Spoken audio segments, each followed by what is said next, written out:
রবি ঠাকুরের গান। কবি অনুপম সৌরীশ সরকার। কিশোরী মেয়েটি বলল, মা, রবীন্দ্রনাথের গানে কি এমন আছে যার জন্য তুমি সোনা ফেলে হাতের মুঠো ভরে তোলো করবী ফুলের ঘ্রাণে? মা বললেন, শোনো মেয়ের কথা। ওরে, রবি ঠাকুরের গানে আলো আছে, আছে আকাশ, আছে রোদের স্বর্ণ রেণু, নক্ষত্রের সুধা, দুঃখ জয়ের মন্ত্রশুদ্ধি অমোঘ, আর আছে বসন্ত বাহার ফাগুন জুড়ে জানি, মেঘমল্লার আছে ছুঁয়ে শ্রাবণ দিনের বেলা। মেয়ের বোধহয় এসব কথা ঠিক পছন্দ হলো না। তার মন উদ্যমতায় তরঙ্গ হয়ে ছোটে, স্নিগ্ধতায় বিরূপ সে, আগুন মেখে হাসে। লাবণ্য নয়, লবণাক্ত হতে তার স্বাদ।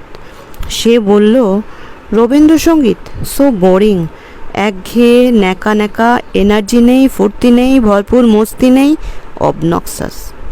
সব শুনে মা হাসতে হাসতে বলে, পাগল মেয়ে, ওরে তার গানে শক্তি আছে, শক্তি আছে, মুক্তি আছে, আর আছে উত্তরণের পথ। তার কাছে গেলে ভ্রান্ত জীবন ভ্রান্তি মুছে শান্তি খুঁজে পায়।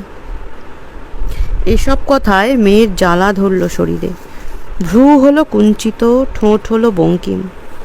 তারপর জীবন স্রোতে ধাক্কা খেতে খেতে, আলেয়ার পিছনে ছুটে ক্লান্ত হতে হতে বিপর্যস্ত হয়ে পড়া মেয়েটি যখন ক্ষত বিক্ষত হয়ে সর্বগ্রাসী চোরাবালিকে পাশ কাটিয়ে আর অজস্র চোরা গলিকে পিছনে ফেলে ফিরল মায়ের কাছে, মা তাকে দিলেন সেই বীজমন্ত্র, মৃত্যুঞ্জয়ী পীযূষ, সেই সুবিস্তৃত ছায়া, সেই অনন্ত মায়া, সেই পূর্ণ গর্ভা শীতল স্রোতস্বিনী।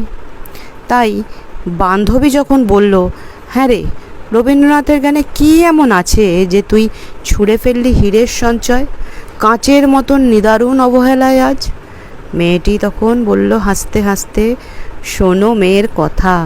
ওরে, রবি ঠাকুরের গানে আলো আছে, আছে আকাশ, আছে রোদের স্বর্ণ রেণু, নক্ষত্রের সুধা, দুঃখ জয়ের মন্ত্রশুদ্ধি অমোঘ, আর আছে বসন্ত বাহার ফাগুন জুড়ে জানি, মেঘমল্লার আছে ছুঁয়ে শ্রাবণ দিনের বেলা।